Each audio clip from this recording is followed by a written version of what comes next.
to use it and spread the word about fall prevention. And here are the big tips that we're going to go through today in order to be safe, learn some new maybe tips, secrets, whatever, exercises. We'll go through some questions at the end as well.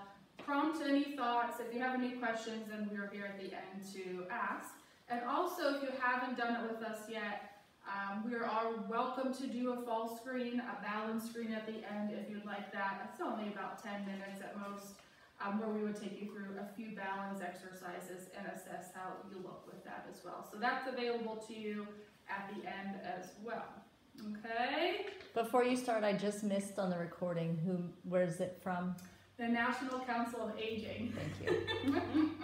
So they have 6 main topics, which we're going to go through today. And this, like I said, is all from them and what they found through research and what is found to be most beneficial to be safe and prevent future falls, which is all what we're trying to do, you know, especially as we start to notice any balance issues or if difficulties walking as we go through life. So the first topic kind of, I think, fits perfectly from where you're at. And my computer will take a while until it wants to cooperate. But it's finding a good balance and exercise program. So I know some of you are coming to our gym already and doing some exercise. Outside of that, are you guys feeling like you're incorporating some balance exercises? Yeah? Yeah? Okay, so one of the stats that they like to say is every 11 seconds an older adult is seen in an emergency department for a fall-related injury. And so many falls are preventable, so that's why we're going to go over some of these tips. So I said there's the ones we're going to go through here first are the balance and exercise program. So as we age, it is common to feel a little off balance, a little unsteady, maybe going through the yard or uneven terrain might not feel as comfortable, or you might feel like you need a walking stick or a cane. And that can be normal, and then you might have a near fall, and then you start to have anxiety about falling. And the fear of falling is a big contributor to a future fall as well. Then you start to limit your activity. You don't want to go out, or you don't want to do certain social engagements because you're just fearful of how to get around or what you might look like walking in certain situations, or going to the mall or the grocery store, because there's a lot of people that might bump into you. So as we know, there's lots of programs out there that are available. And some physical activity and exercise programs obviously can help with balance, strength, and flexibility. But sometimes it's hard to know where to look if you don't have the information, right? So here are some 5 tips to try to find a program in your area. Now, obviously, you know us because you're here, and we are one business in the area that specializes in balance and exercise, especially for the aging population, or especially for people that have balance issues or walking issues. But we're not everyone's cup of tea, so there's also many other options out there as well. The important thing is to do it regularly, right? So once a week is better than nothing, but we know the research shows 2 to 3 times a week is ideal, if not 3 to 4. Balance specifically is repetition. So a lot of the stuff we do in here, it's nice to follow up with a little bit at home, because you need that repetition to get the brain kind of not rewired in a way to build those pathways a little bit stronger for the balance. So physical therapy, if you've been there, they're a great resource to ask, give you some exercises, or when you're about done with physical therapy, ask them, where can I go in the community to keep this going? I don't know how to do this at home, or I don't know how to progress it on my own. And hopefully they'd have some options for you. And then the next one, as it wants to go, should be, do you ever guys hear of the area Agency on Aging? That's one of the big guys in the area, right? That they can provide some resources. So they have the website right there, or the phone number. I did kind of go around on it a little bit.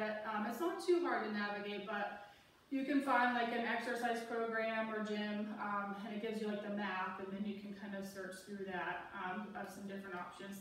They have some community centers, senior centers on the website there as well for other types of activities besides just exercise. And also, obviously, a wealth of other information on there if you need any help. Speaking of senior centers, of course, we have a few of them in the area. So they always offer exercise programs, but also other gatherings or events as well.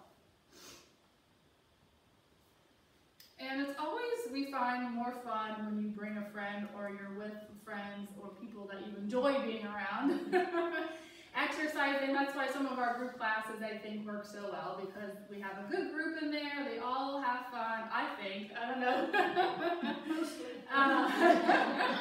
And they encourage each other and motivate each other, and we always say, like, we couldn't have imagined such a better community that we built here, and that was one of our main vision points, was community and people feeling inclusive despite your mobility level, and being able to work out at the same time. So motivating, friends, community, wherever it is, find it and stick with it.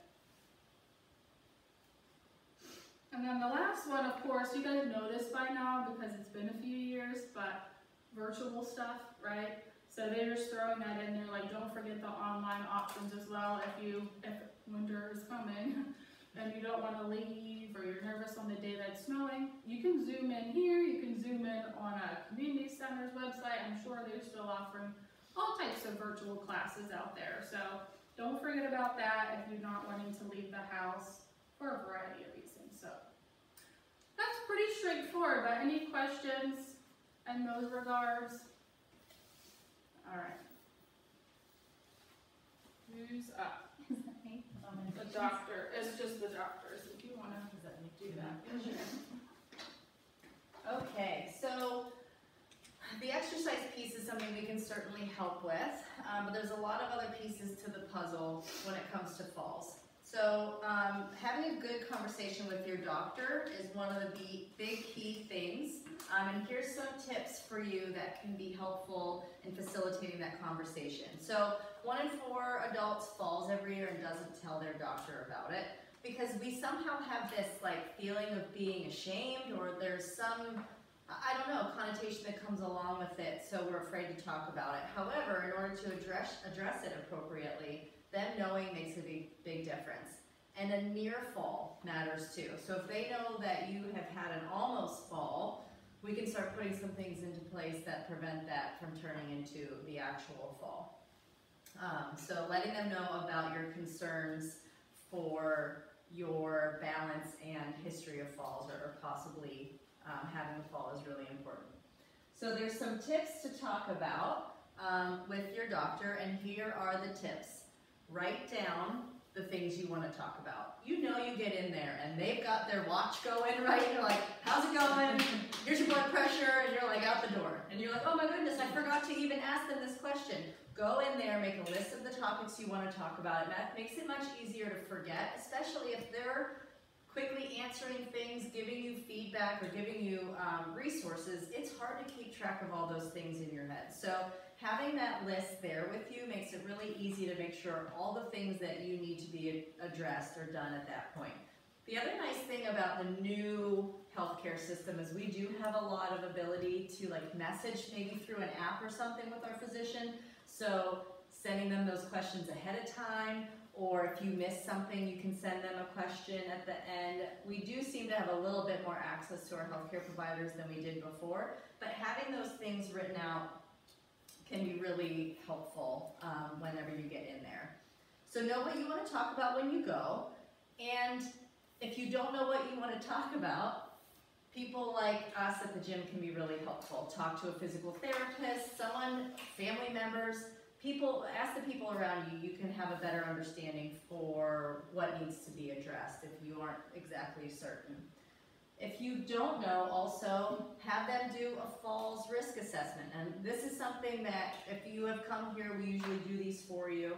And we go over your fall risk based on your physical performance. But there are falls risk assessments that the physicians can do as well. So having that done can be really helpful. Like I said, there's a lot of pieces to the falls puzzle. If you have a fall, was it environmental? Did you trip over something? Did the dog run under your feet? Was it dark? Well, you know, what were the pieces? Were you feeling tired? Were you lightheaded? Was it hot and you were dehydrated? You know, all of those things make a difference. So them being able to understand where your issues are coming from or what needs to be done to address it can be really helpful when you have that falls risk assessment done. We will also do one at the end today. If you haven't done it already, one of the forms in your papers there has a falls risk assessment. So if you are virtually watching this, you can get those done with your physician, a PT can do them. There's a couple different options. Talk with your physician about other specialists. There's a lot of things that are available, a lot of resources available to us that we may not know exist. So a physical therapist, there's a lot that do balance specific training, and you would look for a balance PT, maybe a neuro physical therapist or a vestibular physical therapist, but balance is their specialty. Occupational therapists can be helpful when it comes to dealing with hazards in the home or mobility limitations. An occupational therapist can be helpful for that. Addressing strength could be both PT or OT or also just a gym program like this. Medications are something that we need to have under control. So meeting with your pharmacist, having your eyes checked, and your hearing. All of those things can be really helpful. So have that plan when you meet with your physician to go through, are any of these things necessary for me going forward. And then just a quick fact, I think this, I don't know if this is still current or not, but I think with polypharmacy, like automatically if you're taking like 3 or more medications, you're automatically at an increased falls risk. Yeah. So it's not that many, so just as a FYI. Yeah, and it's interesting now that we have physicians who are so specialized. Like you see your cardiologist, and you see your neurologist, and you see your PCP, and maybe an endocrinologist, and we've got all these people that are putting all this information. Maybe it's going into a central chart for you, but is one person going through and looking at all those meds critically and deciding, hey, this one and this one maybe have an impact together, or, you know, and so meeting with the pharmacist and the doctor about all of that is really, really important. Be honest. So like I said, letting the physician know if you have fallen or if you've had a near fall, it's really helpful for them to make decisions going forward. The more they know, the more that they can help you. So we take a big gulp and swallow our pride and say, okay, I did have this almost fall. It's for your benefit. No one's there to judge. And if they are, get a new doctor. Because they won't be. They're there to help. All right, and again, just like I said, write down your questions. Write down what they tell you also. There's so much information. I mean, I know when I go, and I'm just going for one thing, not like a whole list of questions, it's really hard to stay on top of all the information that they're giving back to you.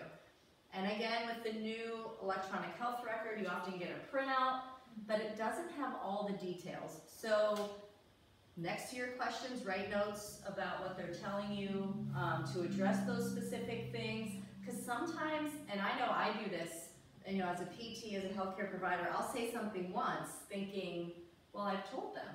When you're getting a whole lot of information in, hearing it once is not enough for it to stick in there. So writing it down can be helpful, and you go back later and think, oh, like I've got this, this, and this are my next steps to do.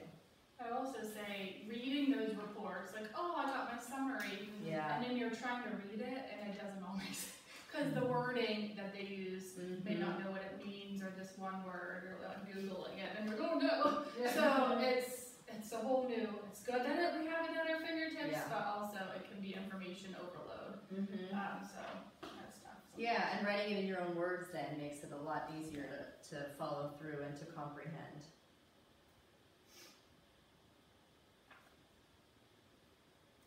See if that's the last one. The last one would be ask your doctor any questions. If there's anything you don't understand, follow up at the end of the session with your questions. And repeating the information back to them, one, helps cement it in your memory, and two, it helps to clarify if there's anything you misunderstood or you know, took in the wrong way. That helps to solidify that information for you. And just trying your best. I know we're in the healthcare field and we're trying to be your advocate, but just trying to educate yourself and be the best advocate for yourself, and try not to let them push you out the door, and try not to let them speak over you or dismiss your concern. It's so hard. I mean, I'm a very passive person, so like I don't want to like bring it up again, or they're just maybe next time. But again, that's something I'm working on, is being more vocal about your concerns and being your own health advocate. Yeah, you know when something isn't like it was or wasn't normal, or my body's doing something different. Speak up and until they hear you. Well, Jenny might be up if the computer wants to Yeah. cooperate. I did, yeah. I want to advance it like early so that like once. I want to make sure I'm not standing in front of it either. Hello everyone, I'm Jennifer Fish. I'm going to talk to you a little bit about medications. So something, I'm going to advance it. Just as Kendra was saying, when we take more than one medication, 3 or more, it really does increase our risk of falls. We do want to review those things regularly with our doctors, and as Shannon said, we're seeing a lot of different doctors for different things, and they're not always in sync. That might not, it's unlikely, even if it's going into one database, that they're reviewing it all with a microscope. So I would, one thing I would suggest personally is maybe, being your own advocate, but maybe bringing someone with you. There's a lot of information coming at you. If someone else is there, they're going to hear it with a maybe clearer ear, because it's personal because they're with you, but they'll be able to hear it a little bit differently than you might. And bring up the questions that you have on a regular basis to each of the doctors or the providers that you're seeing. Fast forward that. You want to make sure that you're following the directives of those different medications, that you're following the dosing, how much, when, and stay on the schedule for those. Do you take them with food? Do you take them without food? Do you take them in the morning? Does it affect your, tip number 1, your exercise program, and when to fit that in well? And again, I would talk with your doctors and healthcare providers about those things.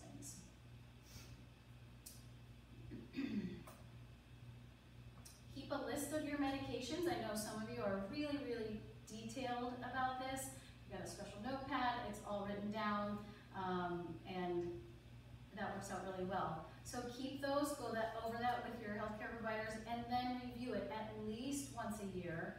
And you want everything, whether it's something that's applied to your skin, it's taken orally, drops that you take, injectables, so all of those things can affect your health in many different ways. So you want to make sure that you're keeping on top of that and reviewing. Yes? What about supplements?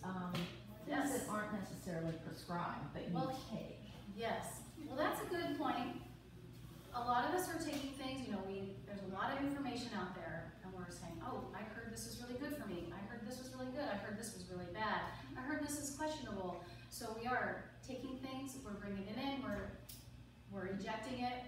Good to bring up all of those things. So anything over the counter, Right. so anything you're going to buy in the pharmacy area, but isn't coming from a prescription, I would bring up all of that stuff.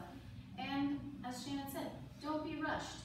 Or Jackie might have mentioned that. Don't feel rushed. You've paid to be there. If you've got your questions written down, I would not leave the room until you feel satisfied. And again, this is going to come up in a little bit, but if you have someone with you and you're discussing where you're at, if you've had some near falls or you've had a fall and you're discussing that with family members, they can help disseminate that information or ask a question for you that you might forget as you're, a deer in the headlights sometimes. So I would take your time and let them give the care that that you deserve. Honestly, this just came up today with a client as they went to a new doctor because their other doctor, they felt they weren't getting, the right care. So they went to a new doctor who actually looked through all the meds and were like, why are you still on this med? You don't need to be on it. It's been a year, this is silly. So like, it just takes one person with a new vision, a new set of, vision, but like a new, brain to look at everything and from a different angle. So it's crazy how many things you could be on that maybe you don't really need to. And then I guess just to add in, like over the counter, like you mentioned, like they can actually have, interactions with your prescription medications as well that you might not think of, or because I brought like a supplement up recently too to one of my doctors too, and she's like, oh, did you know that it kind of has this like side effect? It doesn't happen often, but it can cause like some liver like functions, and I'm like, oh, okay, like I don't really want to take the risk, just for that, just to try it, but it's just interesting because some things that you might not realize, will actually interact with your other medications or have another effect on your body that you're not sure about. So it's best to just review it. Or The foods. thing that the thing that I thought of was nasal decongestants, which, being in Pittsburgh, we have this certain times of year, you're not taking it all year, hopefully, that whenever you know, by the time you're my age, when you need to start taking it. I kind of wonder about those, but my doctors are really good and they seem like or at least their assistant will check to see, they'll go over all your medications. One of the first things that they do. So, okay, That's good. Yeah. Excellent.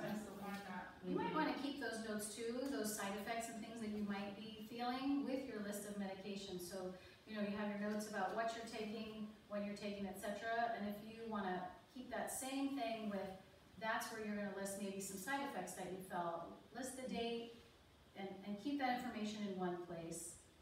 That's what I would recommend. There is, I think, our last point is using one pharmacy, sticking to one pharmacy too, because they're probably a little bit more, because it's what they do, and only what they do is watching those medications come in, and they'll know you, and they'll know, hey, this one maybe, and they can contact your healthcare provider.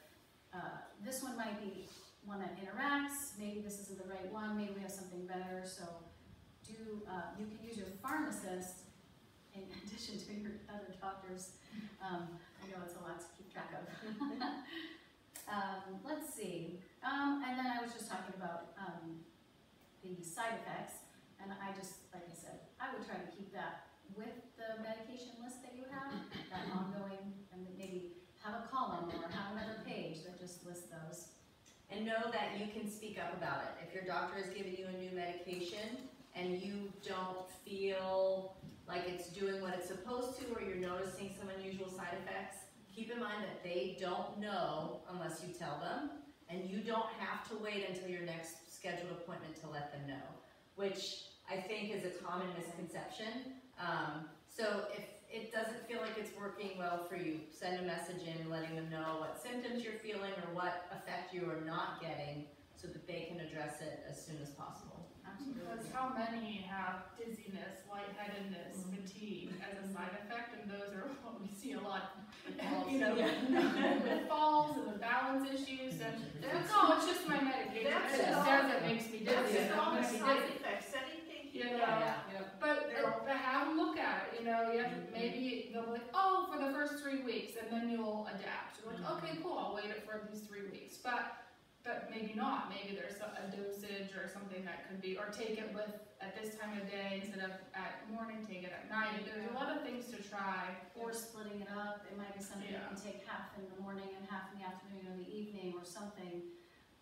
Yeah. And just routine, that's what I find, like knowing where you take your pills, knowing where you have your list of medications, and just having that schedule or routine, I think just helps everything run a little smoother. And then I think I already covered my last point about keeping one pharmacist and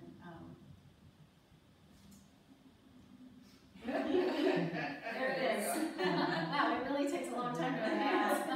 I think that's the best computer out of all of us, though. So Yeah. you're stuck with it. Are there any more questions about interactions? I think you guys had some good points.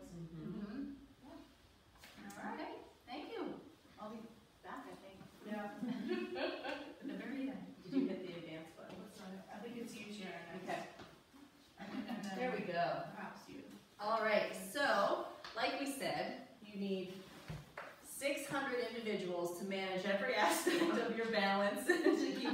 falling, right? So we're gonna add another one. So vision and hearing are really, really important when it comes to balance, and that might be surprising.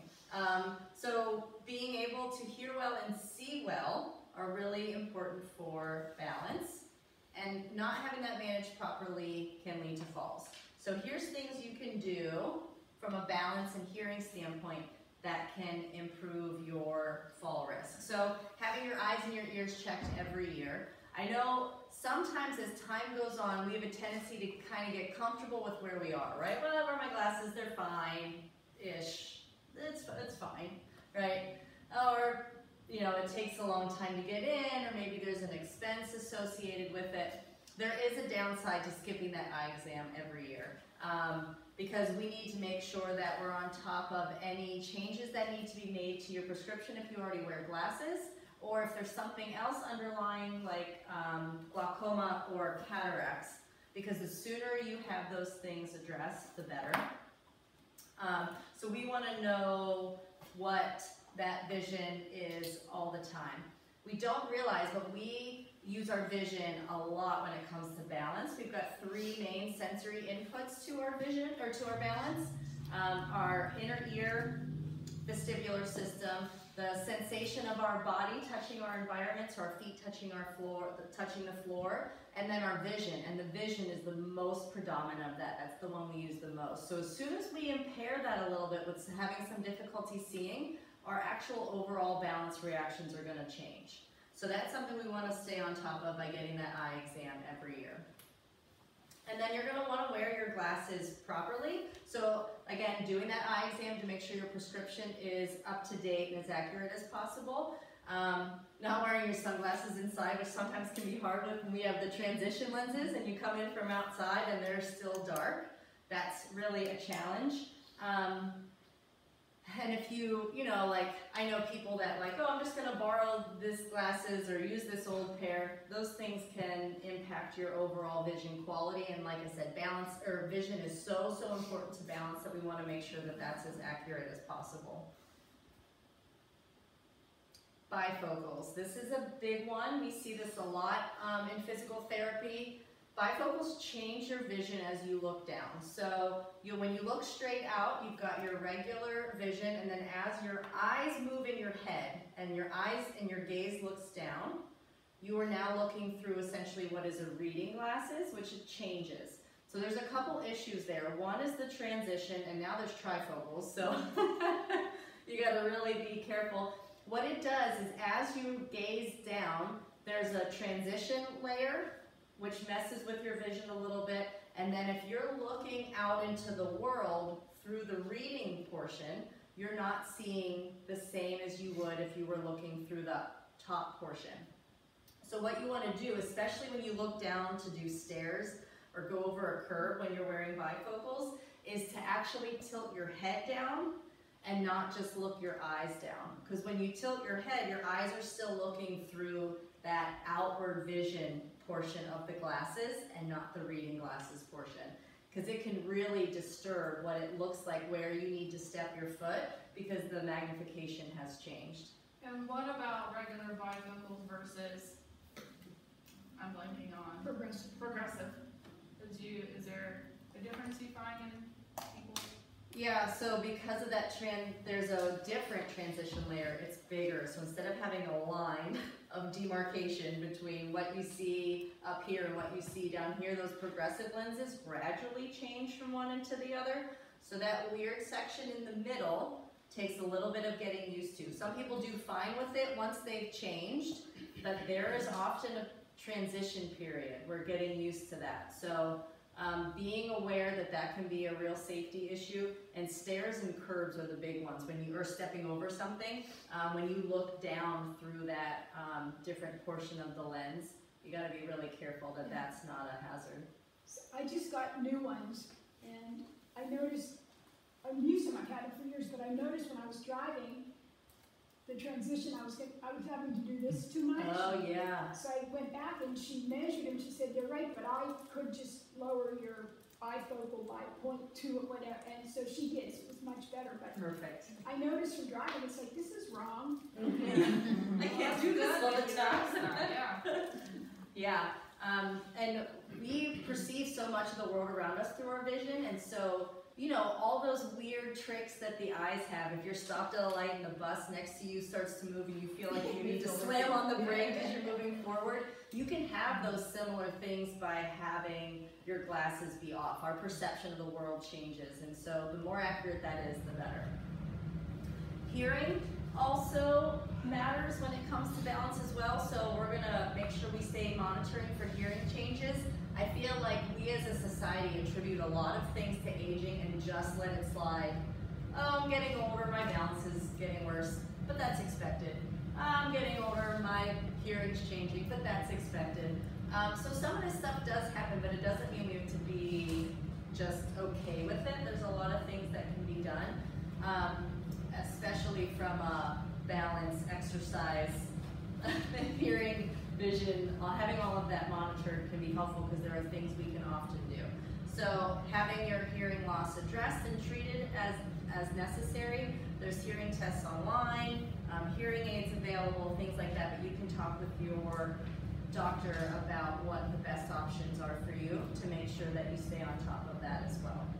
And I think the hearing aid world has improved. My grandfather lived with us, and I remember the sound coming out of his ear every time he put his hearing aids in. I think they're starting to get better, where you're not necessarily picking up the sound of every fork that's moving in the restaurant and the zipping sound coming out of your ear, because I know those are the things that prevent people from wearing them. It's just unbearable to have all that extra noise. So there are some better options now, and they can connect to your phone, and you can, there's all kind of crazy stuff. This goes along with vision as well, and some of the home modification stuff that Kendra will talk about, but adding lights wherever you need it. Because we know vision is so important to our balance, where it's dark you can't see. So have lights, it can be motion sensor lights. I used to have someone who would always fall because their light switch was on the opposite side of the living room. So they'd go over there at night, turn the light off, and then have to walk in the dark to the stairwell. And had a couple falls doing that. So change it up. I said carry a flashlight if you have to. Put a night light in, a motion sensor light somewhere. Anything that can make any of those kind of dark areas brighter, the better you can see, the better the outcome. So we really encourage that you set up your space that's going to be most beneficial for you. On that note, we'll have Kendra talk a little bit more. I just have one plug. If you are experiencing low vision due to a variety of issues or macular degeneration or whatever it may be, there is low vision therapy. It's usually through occupational therapy, but we have a few that we know of and can give you that information. But they have, obviously, they'll take you through some different exercises and assessments, but there's a lot of tools out there now, like techie stuff, or just magnifiers. There's my Pat had these, we were laughed, but he looked cute in them, but big magnifier glasses because he had macular degeneration along with neuropathy. So I mean, that's like a double whammy for your balance. So there's definitely some tools out there, which, just so you know, there's help and there's therapy for it if needed down the road. All right, Kendra, you're up.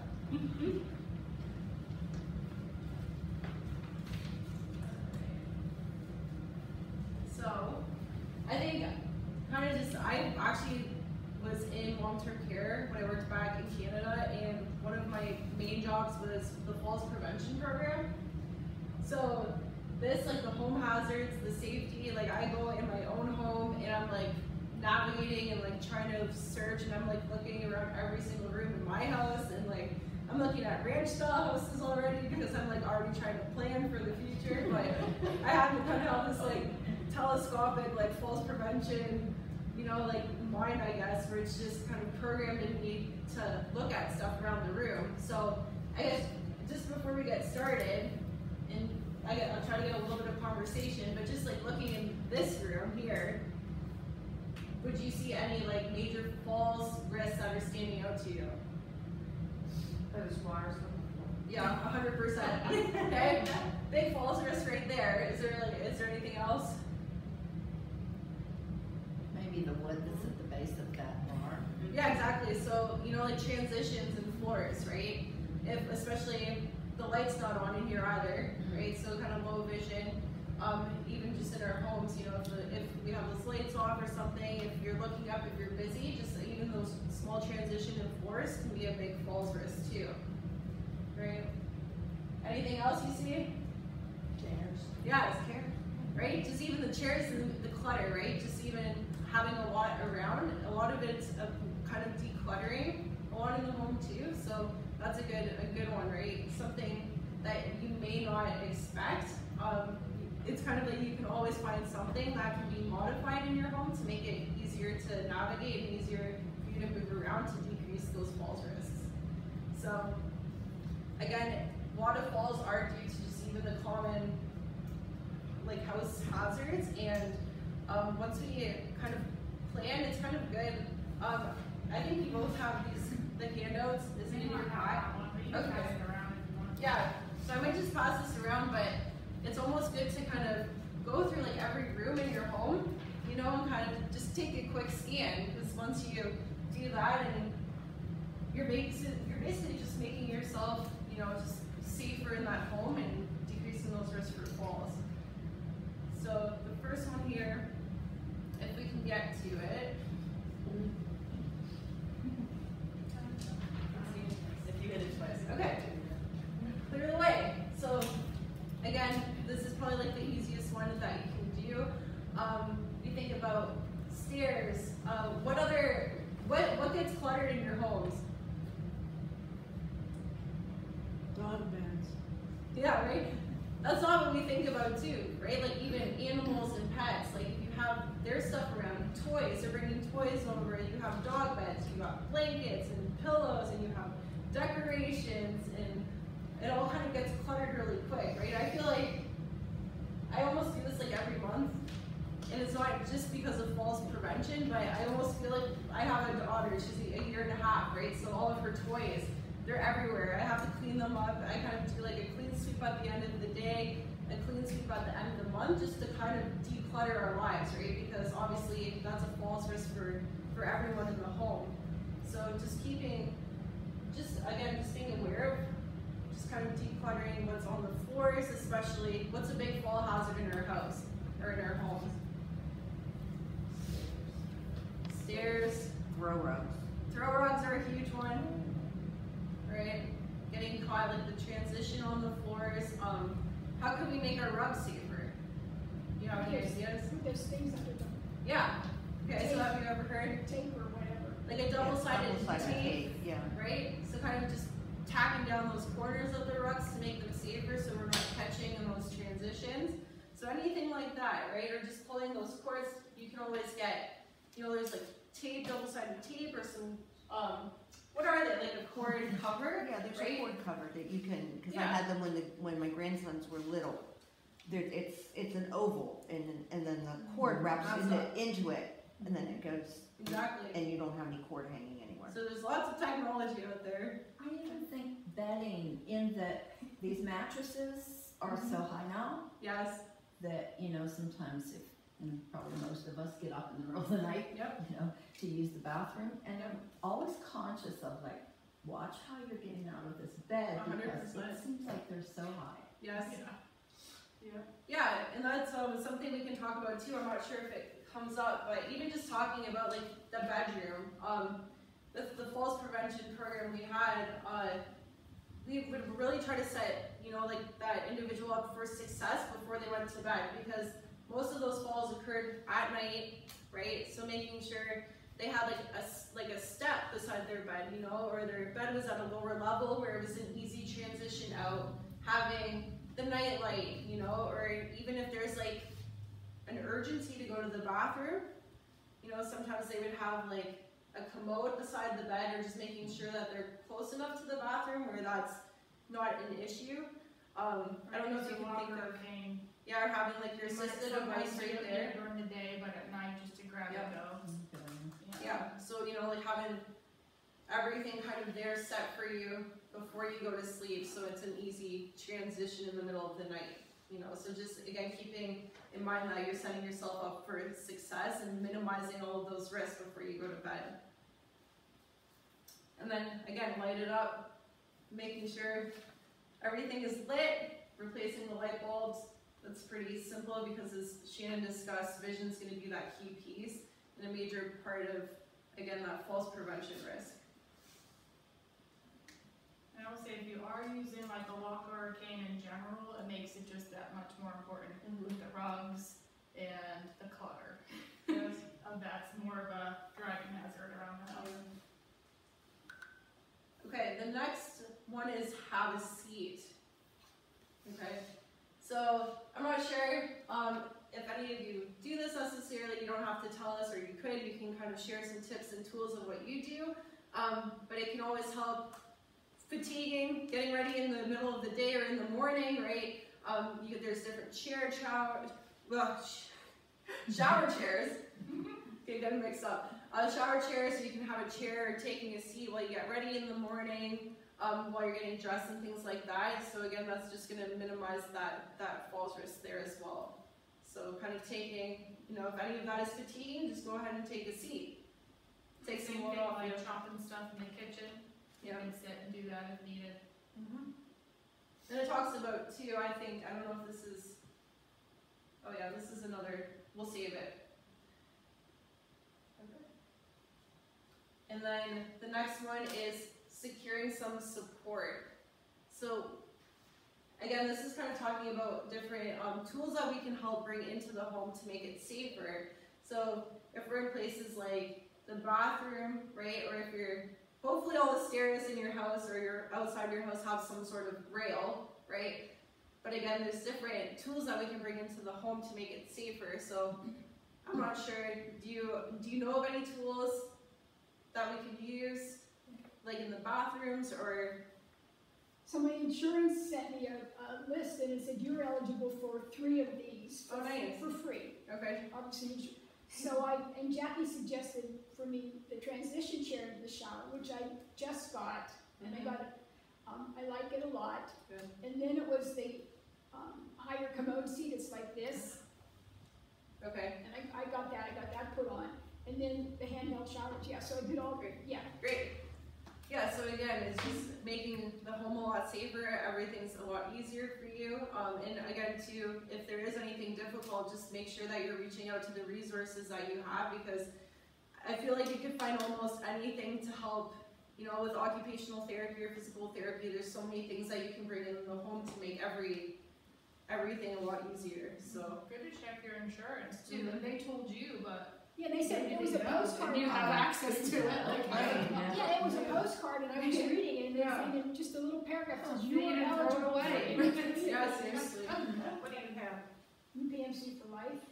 So I called them. She was lovely, and I said, they said shower seat, but I said, what about the transition chair? And she said, I think it's there. So she looks in the catalog, and there it was. So it took like 2 weeks, and everything was just delivered to the house. Yeah.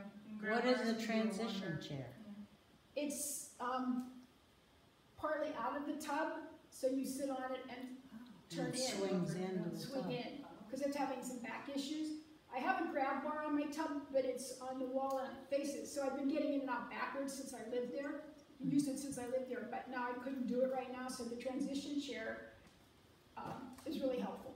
I'm glad you asked. Because I didn't know. Exactly. I was picturing something a little different. Oh yeah, it's 4 legs, but 2 legs are in the tub and 2 legs are out of the tub. So you just sit, and the handle is on the end, and then there's a back to it. But you just sit on the end of it and you just swing in. That sounds great. Yeah, there's a lot. And then grab bars, they can usually install them like anywhere in your home where you need it, so it's all pretty adaptable too.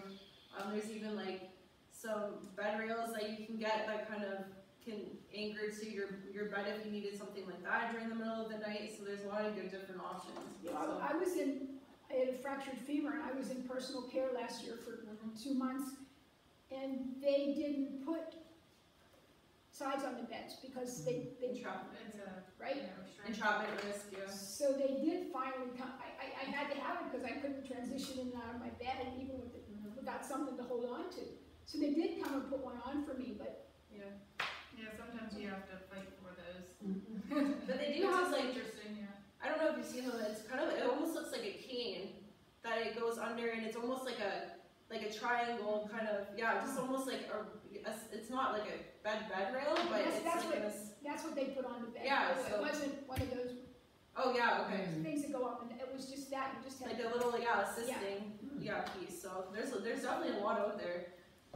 And then store for success.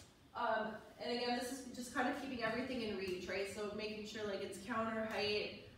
Not reaching super high for something. Obviously, you're not putting heavy stuff up top, right? Just keeping everything at an easy manageable level, because that's obviously going to decrease that falls risk as well. And kind of feel like if you kind of plan out, right? So say if you get really fatigued in the kitchen, like put a stool in there, put a chair in there, you know, like if you don't necessarily, like, if you just have a cane and you can't use a walker or something like that, just have a couple like stop stations in your house or something, you know, places where you get fatigued most likely, and just try to plan it out for your own safety. So, any questions? Pretty straightforward. When you are reaching for something, using good body mechanics and smart choices. Or your grabber. Or Yeah. I will say too, like for low vision stuff, like stairs is a big issue, like we said. Contrasting tape, like just some contrasting duct tape or whatever, makes a huge difference on being able to tell the depth of the stairs. Yeah. That's the only easy thing.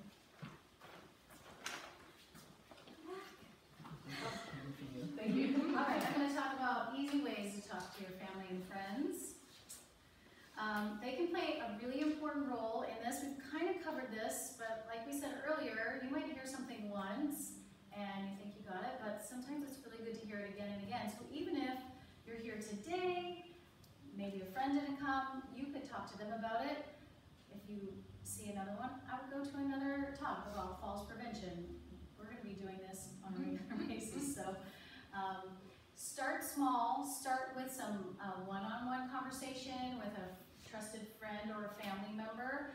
Have conversations with other people, and just like here, where you heard about the transition seat, you never know what could come up, and something that could be really, really valuable. So have these conversations. Make it on a regular basis. Trust in your the people that you have in your life to help you with getting through these difficult areas. I do want to just say that movement. We're talking about a lot of things that we're being cautious, and we're do all these cautious things and keep moving. Just a little side note, has nothing to do with talking to family and friends. All right. When you're asking for help, be really specific about what's going on. If you've had a fall or a near fall, talk to them about what you need. Discuss your feelings about how your life is going, what is going on with, you know, I feel really uncertain when if you still have stairs in your home, when I'm taking the stairs, or when I have to go to the bank, or it doesn't really matter what it is, but be really honest about it.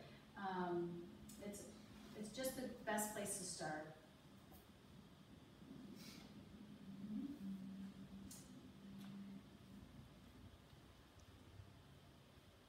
If you have any upcoming medical appointments, if you are concerned about anything, you want to remember that if you've already fallen, you want to talk about how it felt, what was going on, and again, be specific so that they can address those things. All of the things that we covered today, whether it's medications or it's what's going on in your home, maybe it's your exercise program, it doesn't matter what it is.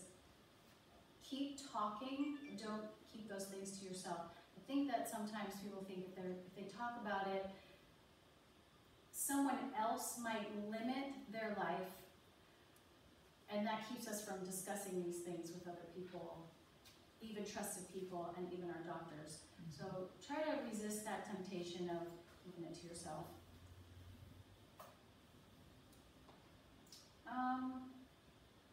And then this one's just talking about being assertive.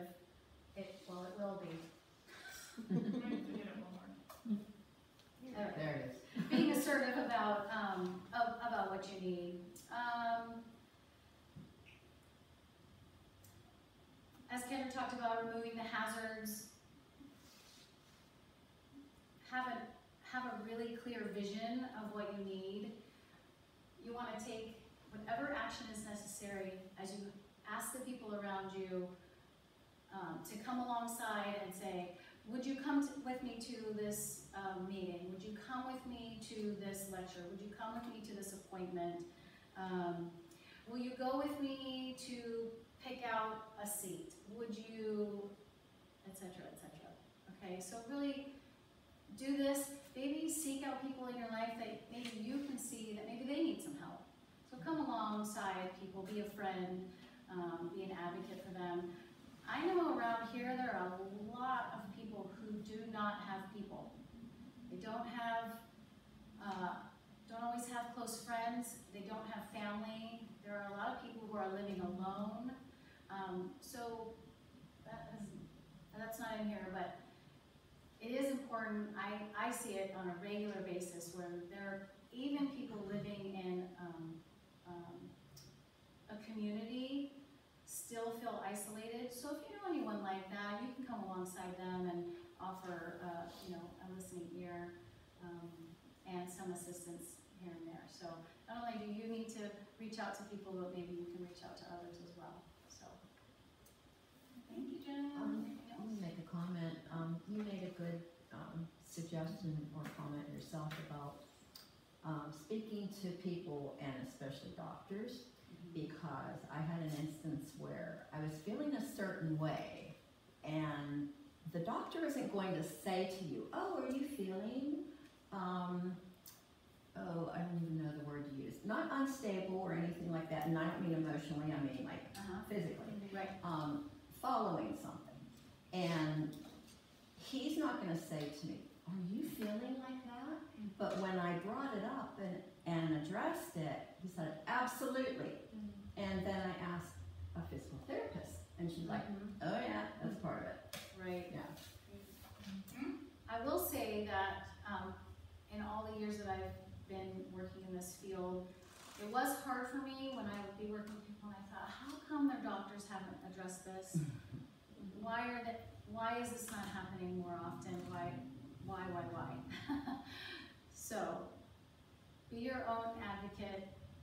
Ask a trusted friend or family member. You do have to give them permission to be in an appointment with you, but if you can give that permission to do that, if that's what you feel like you want or need, definitely do it and have the conversation. And it's fine if you have it again, and if you have it again, or you have it with this doctor and you have it with this provider and you have it, and it's okay to just bring it up.